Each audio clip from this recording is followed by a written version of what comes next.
और अब हम टॉपिक शुरू कर रहे हैं आइसोमर्स का। ठीक है, आइसोमर्स।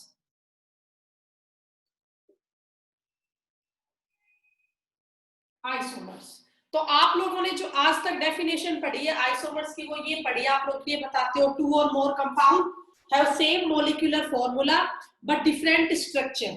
पर बेटा अब इस डेफिनेशन को भूल जाओ, स्ट्रक्चर तो कई बार सेम भी हो जाता है, मॉलिक्यूलर फॉर्मूला भी सेम हो जाता है और स्ट्रक्चर भी सेम हो जाता है। तो अब आप लोगों को क्या बोलना है, what are isomers? Two or more compounds have same molecular formula, two or more compounds have same molecular formula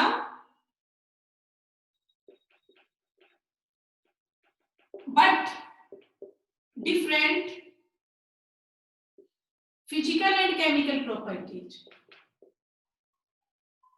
but different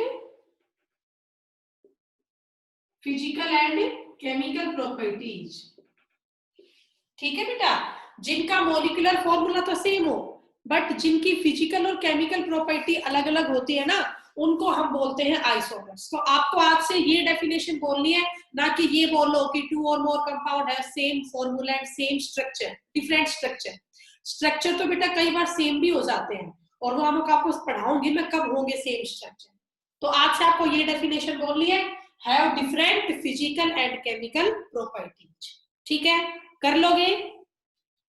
चलिए अब इसके बाद जो आइसोमर्स है ना बेटा, ये दो टाइप के होते हैं। यहां ऊपर से कर लेते हैं, isomers are of two type. पहला है स्ट्रक्चरल आइसोमेरिज्म, स्ट्रक्चरल आइसोमेरिज्म या आइसोमर्स, और दूसरा आपका होता है बेटा स्टीरियो आइसोमर्स। काफी इंटरेस्टिंग, काफी बड़ा टॉपिक है, डिटेल हम पूरा इसको करेंगे। आइसोमर्स दो तरह के होते हैं, स्ट्रक्चरल आइसोमर्स और स्टीरियो आइसोमर्स। स्ट्रक्चरल आइसोमर्स में स्ट्रक्चर डिफरेंट होते हैं, इसमें स्ट्रक्चर डिफरेंट होते हैं बट इसमें स्ट्रक्चर भी सेम हो सकते हैं, इसमें स्ट्रक्चर भी सेम हो सकते हैं। ठीक है, तो अब हम करेंगे जो स्ट्रक्चरल आइसोमर्स है और जो स्टीरियो आइसोमर्स है इनकी टाइप। अब इनकी हम टाइप यहाँ पे करेंगे। तो बेटा मुझे रब करना पड़ेगा क्योंकि पूरे पेज में आएगा ये, मैं इसको रब कर देती हूँ एक बार। डेफिनेशन आप लोगों ने लिखी ली होगी। अब हम यहाँ पे करेंगे आइसोमर्स जो है उसकी दो टाइप है, मैं दोबारा यहाँ पे लिख देती हूँ। First one is structural isomerism और सेकंड क्या है बेटा बोलो, स्टीरियो आइसोमेरिज्म। तो आपने स्ट्रक्चरल तो फिर भी कुछ पढ़ा होगा 10th वगैरह में, स्टीरियो आपके लिए बिल्कुल ही नया कंसेप्ट होगा। अब जो ये स्ट्रक्चरल आइसोमेरिज्म है इसकी 6 टाइप होती है स्ट्रक्चरल आइसोमेरिज्म की। ठीक है, फर्स्ट आपका हो गया चेन आइसोमेरिज्म। फर्स्ट क्या है, चेन आइसोमेरिज्म। सेकंड हो गया पोजीशन आइसोमेरिज्म। थर्ड हो गया बेटा फंक्शनल आइसोमेरिज्म और फोर्थ आपका हो गया टोटोमेरिज्म। इस सब में आपको पढ़ाऊंगी 1 by 1। टोटोमेरिज्म, फिफ्थ हो गया मेटामेरिज्म, मेटामेरिज्म, और सिक्स्थ हो गया ring chain isomerism, ring chain isomerism. तो ये बेटा आपके 6 तरह के आइसोमर्स हो गए। कौन कौन से? Chain isomers, position isomer, functional isomers, tautomerism, metamerism और रिंग चेन आइसोमेरिज्म। ठीक है ना, ये आपकी 6 टाइप है स्ट्रक्चरल आइसोमर्स की। अब इसके बाद मैं यहाँ बात करूंगी स्टीरियो आइसोमर्स की। तो बेटा स्टीरियो आइसोमर्स दो टाइप के होते हैं। ठीक है, स्टीरियो आइसोमर्स जो है वो आपके दो टाइप के होते हैं। पहला है आपका कॉन्फ़िगरेशनल आइसोमर्स,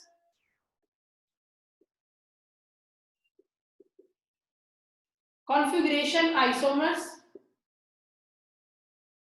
और सेकंड है बेटा आपका, पहला तो कॉन्फ़िगरेशन हो गया, दूसरा हो गया कन्फर्मेशन। ठीक है, सेकंड बेटा सॉरी कन्फर्मेशन नहीं, ऑप्टिकल। कॉन्फ़िगरेशन आइसोमर और ऑप्टिकल आइसोमर्स, ठीक है, बल्कि इसको कॉन्फ़िगरेशनल लिख लो, configurational isomers and optical isomers. और जो आपके कॉन्फ़िगरेशनल आइसोमर्स है ना, इनकी भी दो टाइप आपकी होती है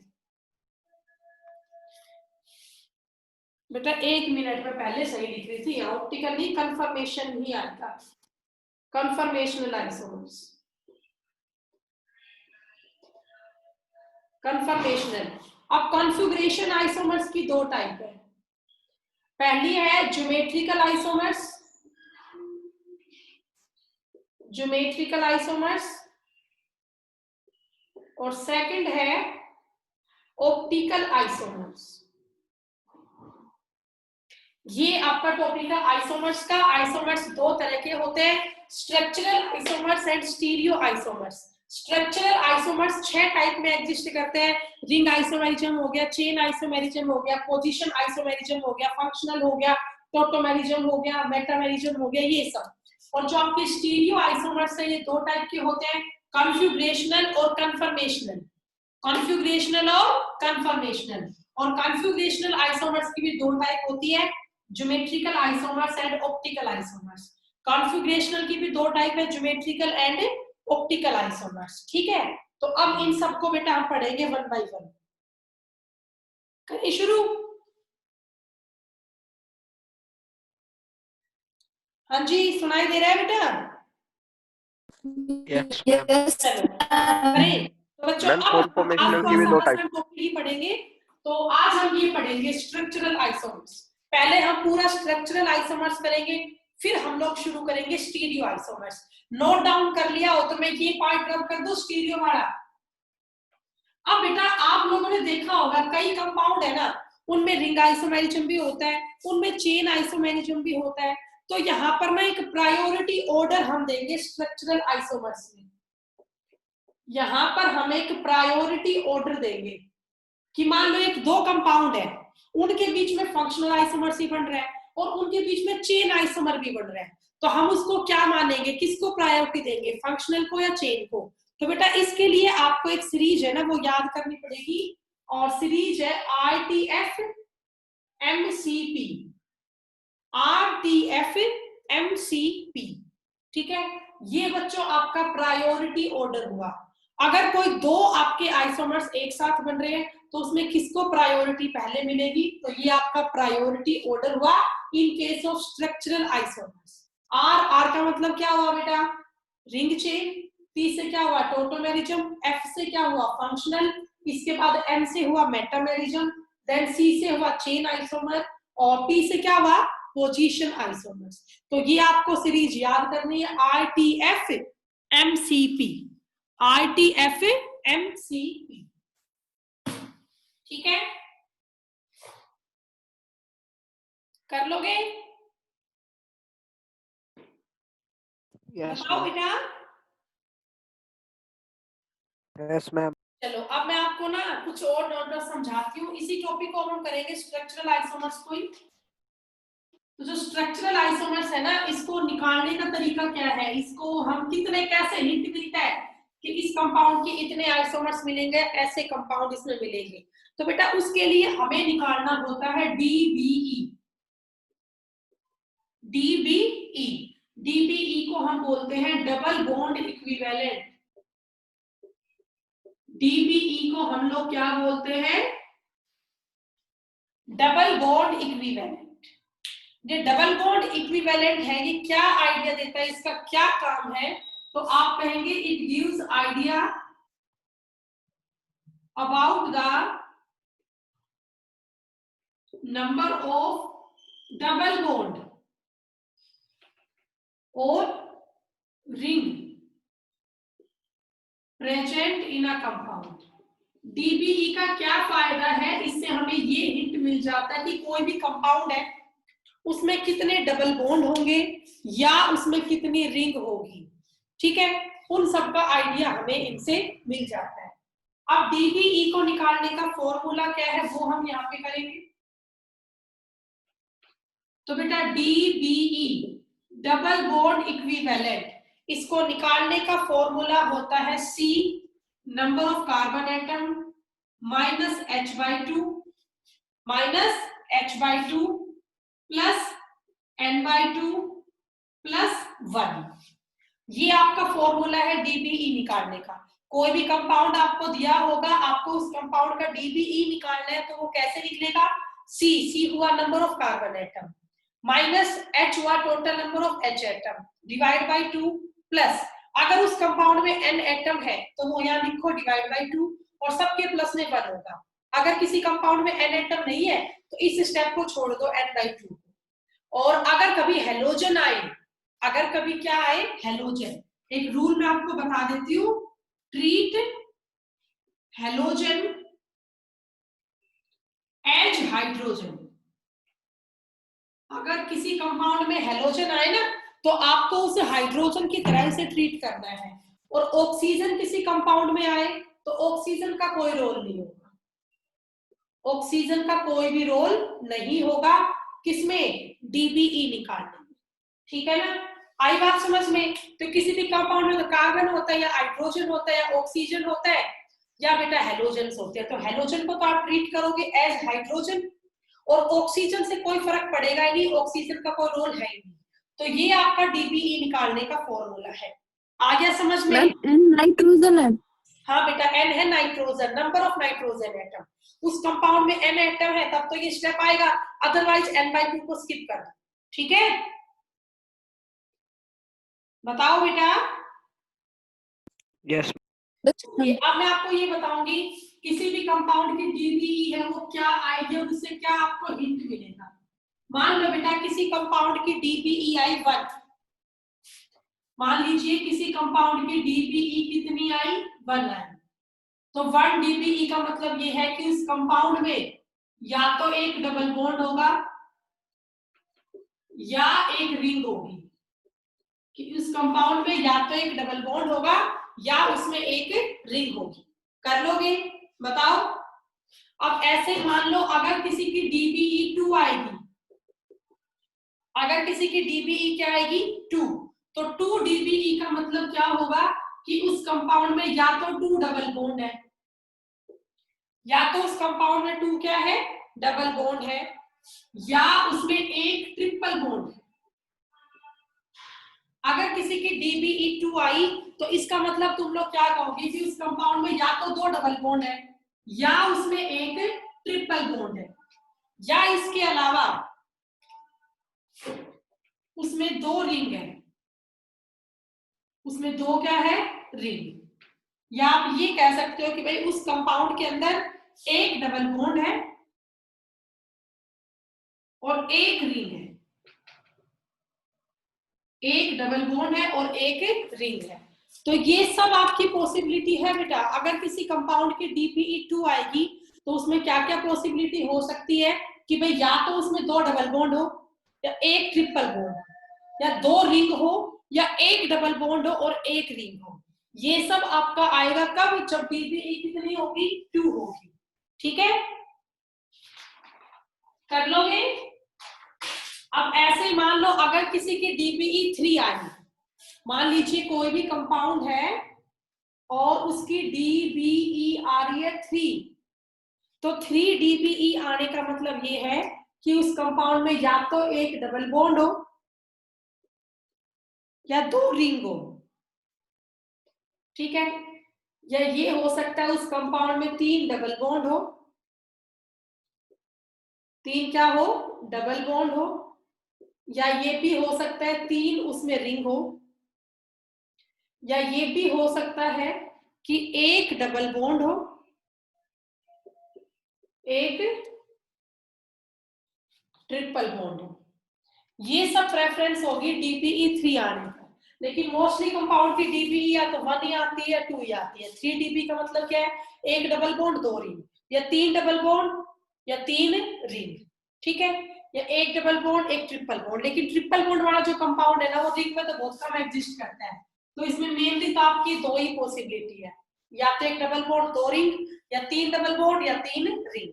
ठीक है, ये आपकी पॉसिबिलिटी हुई 3 डीबीई। ओके, बताओ डीबीई निकालना आ गया? बोलो बेटा। Yes, Yes, ma'am. ma'am. चलो ठीक है, तो अब मैं इसके आगे करवाऊं तुम्हें। अब इसको अप्लाई Yes, करना ma'am. सिखाती हूँ। अब इसको अप्लाई कैसे करेंगे, ठीक है। अब इसको अप्लाई करना सिखाती हूँ। तो देखिए बेटा, इसको अप्लाई कैसे करेंगे, एक मिनट रुको बेटा। पहला एग्जाम्पल ये नोट डाउन कर लिया, रब कर दूं? Yes, ma'am. चलिए ठीक है।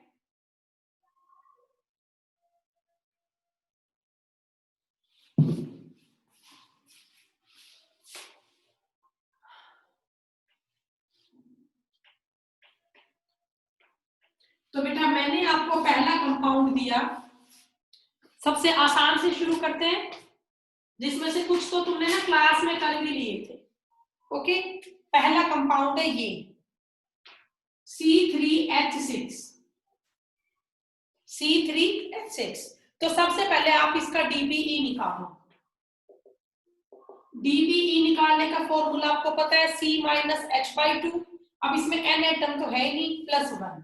ये फॉर्मूला हुआ C-H/2 +1। इसमें N आएगी। N एटम तो है ही नहीं, तो कार्बन एटम कितने हैं 3 माइनस H एटम कितने हैं 6/2 +1। ये तो क्या आया बेटा, 1 ही आया। इसकी DBE कितनी आई, 1 आई। तो 1 DBE का मतलब क्या है कि या तो इस कंपाउंड में एक डबल बॉन्ड होंगे या एक रिंग होगी। यही ऑप्शन है ना, या तो डबल बॉन्ड आएगा या एक रिंग आएगी। आपको हिंट समझ में आ गया, बोलो। अरे बोलो Yes, बेटा। ma'am. चलो अब इसके आइसोमर्स बनाते हैं। या तो एक डबल बॉन्ड आएगा, 3 कार्बन है 1 2 3, एक डबल बॉन्ड आएगा। मैंने मान लो यहाँ डबल बॉन्ड लगा दिया, इस C के पास 3H, इसके पास 1H, इसके पास 2H, हो गया ना C2H6। C2H6। अब बेटा आप मुझे बताओ, क्या इसको और छोटा करने की पॉसिबिलिटी है, या डबल बॉन्ड को और कहीं लगाने की पॉसिबिलिटी है इस कंपाउंड में? No, ma'am. नहीं है पक्का। चलो अब इसमें एक रिंग भी बनेगी, तो रिंग बनाओ 3 कार्बन की, 1 2 3, हो गया साइक्लोप्रोपेन। 3 C है और तीनों C के पास दो दो क्या है H, बढ़ गया ना C3H6। तो टोटल इसके कितने आइसोमर्स बने, 2 आइसोमर्स बने, एक तो चेन में और एक रिंग में। आया समझ में, बोलो। Yes, ma'am. हाँ भी कर लोगे ना। चलो अब नेक्स्ट करते हैं बेटा। नेक्स्ट कंपाउंड ये रख कर दूं, हो गया। नेक्स्ट कंपाउंड हम लेके चलते हैं, चेंज कर दूं मैं इस बार। मेरा कंपाउंड है मान लो C4H8। C4H8। अब इसकी DBE निकालो। 4 एटम तो कार्बन के हैं, -8 एटम ऑक्सीजन की है, डिवाइड बाय 2 +1। बताओ क्या आई इसकी DBE, 1 ही आई। तो आप लोगों को पता है 1 DB का मतलब क्या है, या तो एक डबल बॉन्ड या एक रिंग, या तो एक डबल बॉन्ड या एक रिंग। तो डबल बॉन्ड ले आते हैं पहले, तो 1 DB का यही मतलब है ना, या तो एक डबल बॉन्ड होगा या एक रिंग होगी।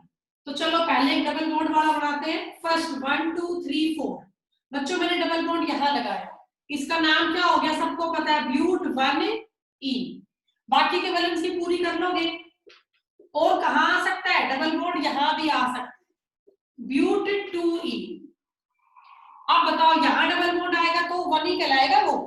तो अब चेन को छोटा करें, 3 कार्बन की कर लू 1 2 3, यहां डबल बॉन्ड लगा दिया। अब एक कार्बन बच रहा है, उसे यहां लगा दोगे तो 4 ही हो जाएंगे, यहां तो 4 ही हो जाएंगे, तो मैं उसको यहां लगा सकती हूँ इस सी पे। एक ये बन गया, इसका नाम क्या होगा 2 methyl prop 1E। 2 methyl prop 1E है ना, यही बनेगा, बोलो। अरे बोलो बेटा। Yes, ma'am. और कोई पॉसिबिलिटी है? No, ma'am. पक्का। C4H8 देख लो बेटा, हो तो कोई चेन में और कोई पॉसिबिलिटी है?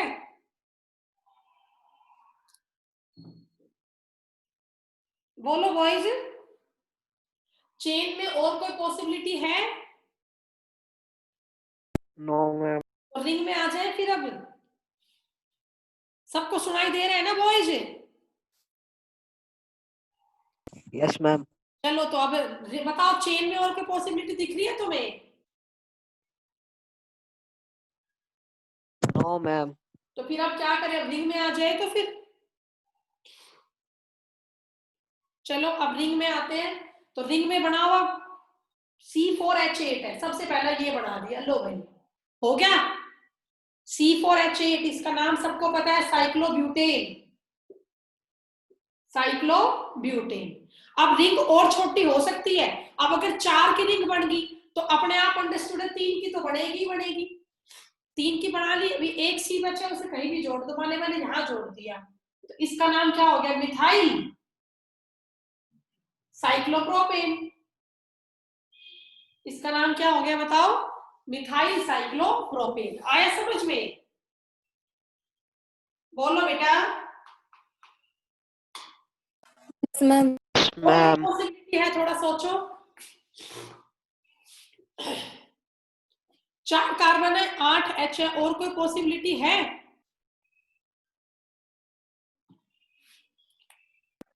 मैम, हाँ बोलो।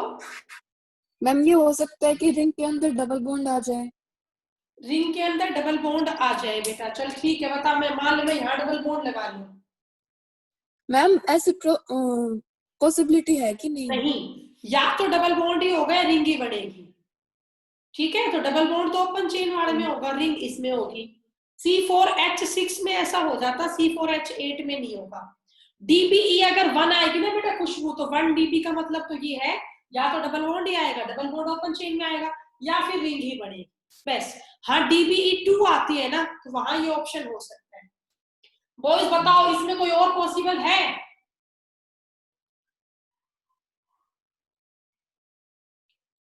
बोलो भाई,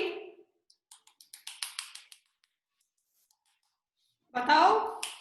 तो चलो मैं आपको होमवर्क देती हूँ, थोड़ा सा आप लोग करके लाना कल। इसमें तुम्हें आइसोमर्स बनाने, टोटल आइसोमर्स C4H6 में। मैंने तो करवाए हैं C4H8 के, तुम लोग किसके बनाओगे? C4H6 के बनाओगे। इसके टोटल बने हैं 5 आइसोमर्स। C4H8 के टोटल कितने आइसोमर्स बने हैं? 5। 3 ये और 2 वो। तुम्हें किसके बनाने हैं? C4H6 के बनाने हैं। ठीक है।